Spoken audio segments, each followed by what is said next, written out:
महाराज जी, कई साल वीरेनाश करके मानसिक रोग से ग्रसित हो चुका हूँ। पिछले 5 महीने से वीरेनाश नहीं किया है, फिर भी नकारात्मक सोच नहीं जाती। महाराज जी, जोशी ने बताया कि सब शनि और राहु का प्रभाव है। महाराज जी, कोई शनि राहु का प्रभाव नहीं।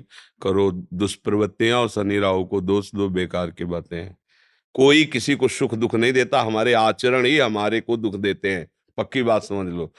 बोले वो अमुक ने उसको पीटा, राज कर्मचारी आपकी सुरक्षा के लिए हैं, लेकिन जब आप असत आचरण करेंगे तो पीट के जेल में डाल देंगे। ये राज कर्मचारी हैं। शुक्र, शनि, राहु, केत, ये सब राज कर्मचारी हैं। असद आचरण वालों को जलाते हैं, दंड देते हैं। और सदाचरण वालों को, चाहे जिस नक्षत्र पे बैठे हो, चाहे ग्रह पर किसी भी बैठे हो, ये सदैव अनुकूल रहते हैं। ये भगवत पार्षद कोई ऐसे वैसे नहीं है। करो अस्त मैथुन और शनि साढ़े चढ़ा हुआ है, इसलिए ऐसा होता है। बेवकूफी वाली बातें बच्चा है। अभी अवस्था है तुम्हारी वीरपात करने की।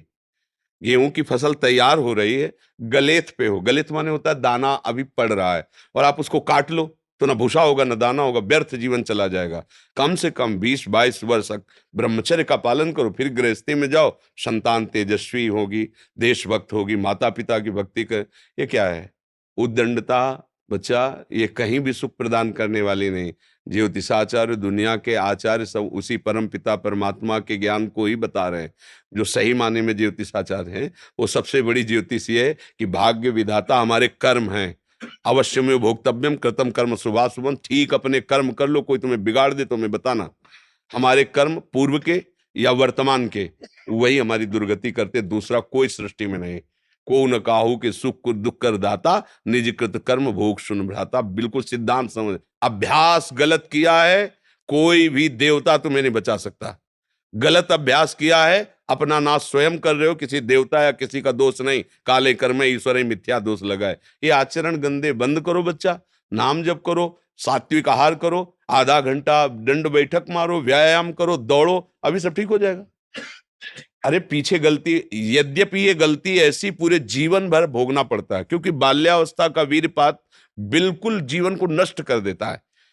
इसीलिए बालकों को गुरुकुल में रखा जाता था, चाहे वो राजकुमार हो चाहे किसी का बालक हो। वहां वो एक साधुता से जितेंद्रीय होकर के फिर गृहस्थ धर्म में जाता था। 10-20-50 वर्ष गृहस्थी में रहा, कुछ उसका बाल बाका नहीं हुआ, फिर वो विरक्त होकर के आंतरिक, फिर वो जितेंद्रीय होकर के परमात्मा को प्राप्त कर ले। आज हमारी बाल्यावस्था से मोबाइल का संग है, गंदे बच्चों का संग है, अब ये गंदी आदतें हो गई, सर्वनाश हो गया।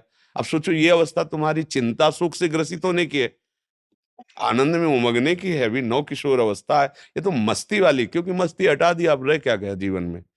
ये जो लोग समझते हैं ना कि जैसे खून निकलवा लो तो खून बन जाता है, बहुत गलत बात है। वो दान देना, वो महीने में वो बात एक अलग है, लेकिन सप्तम धातु वीर एक मन शुद्ध सात्विक पौष्टिक अन्न के बाद एक बार के लिए तैयार होता है।